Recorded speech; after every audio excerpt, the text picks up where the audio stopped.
Buenas tardes a todos, mi nombre es Simón Borges, voy a hacer una exposición sobre el contrato de interventoría.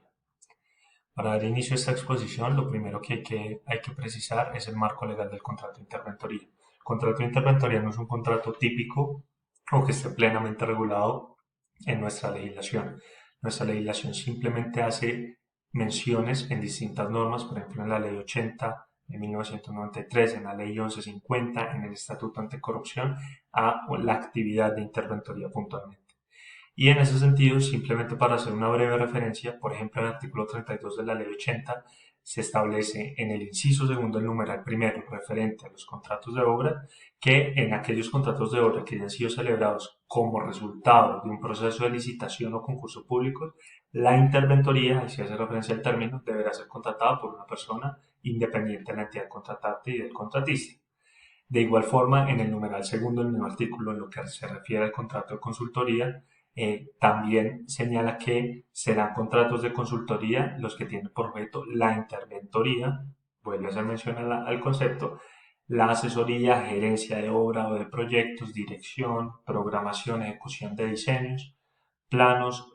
anteproyectos, etcétera. Entonces, en ese sentido, como vemos que no hay una definición propia de contrato de interventoría, pero sí lo que señala la ley es que ese contrato de interventoría es una especie que pertenece a un género y cuyo género es denominado el contrato de consultoría. Es decir, cuando la actividad de interventoría es ejercida en virtud de una actividad contractual, se ejerce bajo un contrato de consultoría.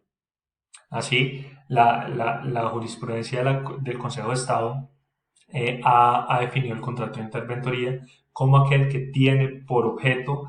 supervisar o vigilar que la obra se construya de conformidad con lo estipulado en el contrato. Acá cabe precisar que la interventoría puede recaer sobre distintos aspectos técnicos, no puntualmente sobre aspectos técnicos de construcción de una obra, sino también sobre aspectos financieros, contables o jurídicos incluso de la misma. Entonces, agotado el marco legal del contrato de interventoría, vamos a hacer unas precisiones que corresponde realizar sobre las diferencias de este contrato con otros que pueden tener unas semejanzas. Iniciaremos en este caso con el contrato no, sino la actividad de supervisión.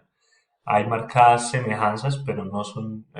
sinónimos y no son actividades iguales entre lo que se denomina una actividad de interventoría y una actividad de supervisión. Esta actividad de supervisión fue introducida en la Ley 1474/2011, que es el Estatuto Anticorrupción, y lo incluye como una actividad que desarrollan los particulares en relación con los contratos estatales, y que por ello esa actividad los hace sujetos disciplinables de las normas allí contenidas en ese Estatuto Anticorrupción. Entonces, el artículo 83 de esa ley hace referencia a qué se entiende por cada una de esas actividades, tanto supervisión como interventoría. Y lo que dice este artículo es, con miras a proteger la moralidad administrativa, prevenir actos de corrupción y de alguna otra forma propender por la transparencia de la actividad contractual que se está llevando, las entidades estatales están obligadas a vigilar permanentemente la correcta ejecución del contrato. Y en ese sentido, señala que la supervisión consiste en un seguimiento técnico, administrativo, financiero, contable, jurídico, etcétera, que sobre el cumplimiento del objeto del contrato se ejerce por la misma entidad estatal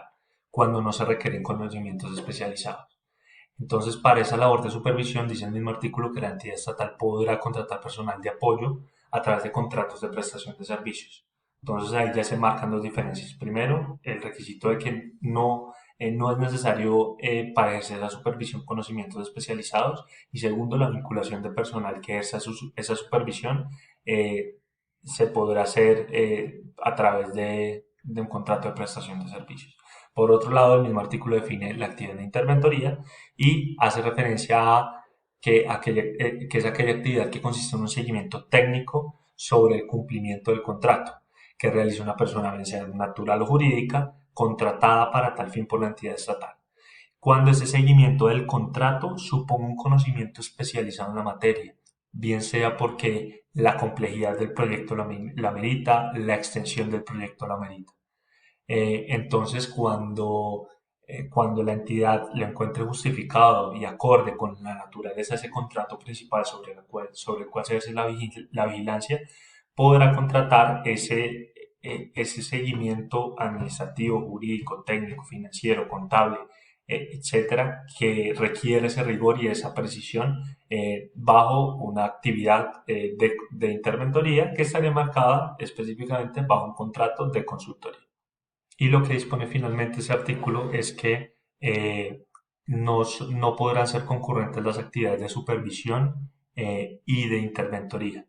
Es decir, no podrán versar sobre una misma actividad. El interventor no podrá ejercer su vigilancia, por ejemplo, sobre algo que un supervisor de la entidad estatal también esté ejerciendo esa supervisión o vigilancia. Sin embargo, lo que sí permite la norma es dividir esas actividades de interventoría y de supervisión respecto a ese contrato principal. Y lo último que hay que tener en cuenta en relación con ese artículo, que es muy importante, es que el mismo artículo señala que el contrato de interventoría será supervisado directamente por la entidad estatal. Entonces puede, por ejemplo, perfectamente un supervisor, entiéndese como vinculado a la entidad estatal que ejerce la supervisión, la vigilancia de un contrato bajo las premisas que hablamos, puede tener su margen de vigilancia, por así decirlo, sobre un contrato de interventoría que se tenga como accesorio a ese contrato principal sobre el cual se despliega la actividad contractual. Entonces, simplemente para precisar las diferencias, la primera diferencia entre una actividad de supervisión y una actividad de interventoría, cada una enmarcada en sus contratos correspondientes, es que la supervisión corresponde por regla general realizarla en la misma entidad pública contratante a través de uno o varios de sus funcionarios, mientras que la interventoría es desarrollada por un tercero ajeno totalmente al negocio jurídico. El interventor se vincula mediante un contrato de consultoría y el supervisor se podrá vincular mediante un contrato de prestación de servicios. Y la segunda diferencia radica es en el grado de experticia y conocimiento que requiere uno y otro agente. Entonces, en el interventor, en virtud de su contrato, se requiere que para que ejerza cabalmente sus funciones, eh, un conocimiento especializado, complejo, riguroso y preciso sobre la actividad para la cual se contrata, a diferencia de el supervisor que no requiere tal grado de precisión, rigurosidad o complejidad, sino que requiere un conocimiento más básico en comparación con ese interventor. Finalmente, corresponde precisar que ese interventor y ese supervisor están facultados para solicitar que le rindan explicaciones, solicitar aclaraciones, que le remitan informes del caso, impartir incluso órdenes o instrucciones de forma escrita para que se adelanten gestiones que requiera la actividad contractual. Pero ello no debe confundirse con las prerrogativas que le son propias a quienes son partes del contrato. Entonces, un interventor o un supervisor no podrá efectuar modificaciones en los términos del contrato celebrado, porque es una atribución propia de las partes que firman el contrato. Y tampoco, no puede irse a ese extremo, pero tampoco puede concebirse como una labor simplemente formal o operativa. Tiene un grado de importancia importante. Y ese grado de importancia también recae, por ejemplo, en que el interventor o el supervisor, eh, el interventor puntualmente, perdón, no pueda, así como modificar el contrato, suspenderlo, liquidarlo, etcétera. Esas son atribuciones propias de las partes. Ya cerrando el capítulo de la supervisión y de la intervención, pasaremos a las diferencias entre la interventoría y la prestación de servicios. Entonces, aquí corresponde simplemente señalar que el contrato de consultoría, la jurisprudencia y la doctrina para marcar la diferencia entre estos dos contratos, ha dicho que el contrato de consultoría solamente corresponde o se puede celebrar sobre aquellas actividades que la ley identifica plenamente en ese artículo 32 de la ley 80. Por ejemplo, dice puntualmente la ley que bajo el contrato de consultoría se podrán contratar actividades de interventoría, estudios, diseños, asesoría técnica, etc.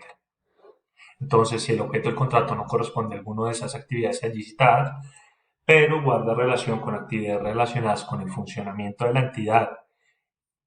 y dicha entidad pues no cuente con ese personal de planta capacitado suficiente para adelantar esas actividades,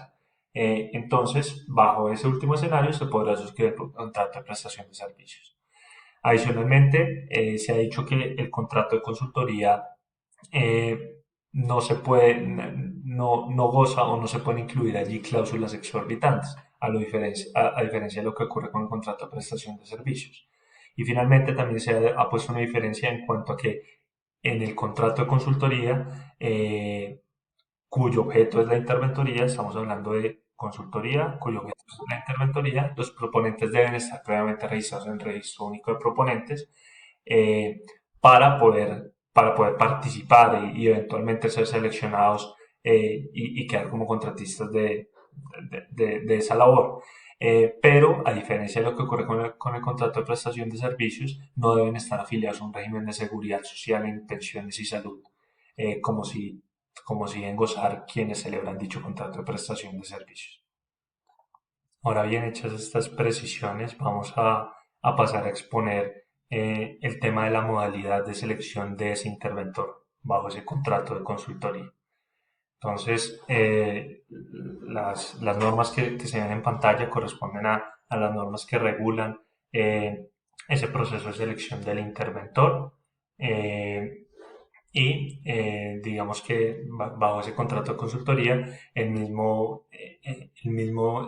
numeral tercero del artículo segundo de la ley 1150 del 2007 señala que el concurso de méritos será el mecanismo de selección de los consultores, bien sea bajo la utilización de un sistema de concurso abierto de precalificación que ya vamos a exponer. Entonces, el decreto 1082 del 2015, en el artículo 2212131, señala que las entidades estatales deben seleccionar a sus contratistas a través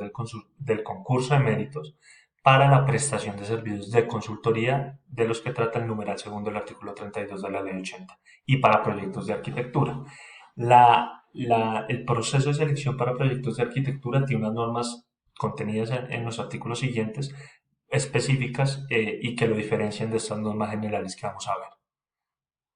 Entonces, ahondando en el tema, ya en cuanto a lo que regula el procedimiento del concurso de méritos, señala que en ese procedimiento la entidad estatal, en los pliegos de condiciones, debe indicar la forma en cómo calificará, entre muchos otros aspectos, principalmente los siguientes criterios del consultor: la experiencia del interesado, del proponente y del equipo de trabajo que implementará, y la formación académica de ese equipo de trabajo. Adicionalmente, la entidad estatal tiene que publicar dentro de los 3 días hábiles siguientes el informe de evaluación, que debe contener un análisis y un examen de las ofertas frente a todos los requisitos exigidos en el pliego de condiciones. Esto tiene que incluir el análisis de los requisitos habilitantes y la asignación del puntaje correspondiente dependiendo de cada una de las propuestas. Una vez resueltas esas observaciones al informe de evaluación, la entidad adjudicará el contrato mediante un acto administrativo, al oferente que haya cumplido con todos los requisitos exigidos en el pliego de condiciones y haya obtenido el mayor puntaje. Finalmente, si la complejidad del proyecto lo merita y así lo considera la entidad contratante, en la etapa de planeación del concurso de méritos, dicha entidad puede hacer una precalificación de los oferentes, digamos que por esa causal. Entonces, los artículos 2212, 133 y siguientes del decreto 1082 regulan cómo es ese procedimiento de precalificación. Simplemente para hacer una breve mención, se tiene que tener en cuenta que cuando decide adelantar el concurso de méritos, con precalificación en dicha entidad estatal, debe convocar a los interesados por medio de un aviso que se publica en el SECOP, y que debe tener por lo menos la siguiente información: eh, la mención del proceso de contratación por el cual se adelanta la precalificación, la forma en la que los interesados deben presentar su manifestación de interés y acreditar los requisitos habilitantes de experiencia, formación, publicaciones y la capacidad de organización de ese interesado y su equipo de trabajo, que lo hacen una oferta, digamos, interesante para la entidad contratante, o por lo menos solvente y pertinente. Tercero, también debe informar la entidad los criterios que utilizará para conformar la lista de precalificados, incluyendo y definiendo si hay un número máximo o no de precalificados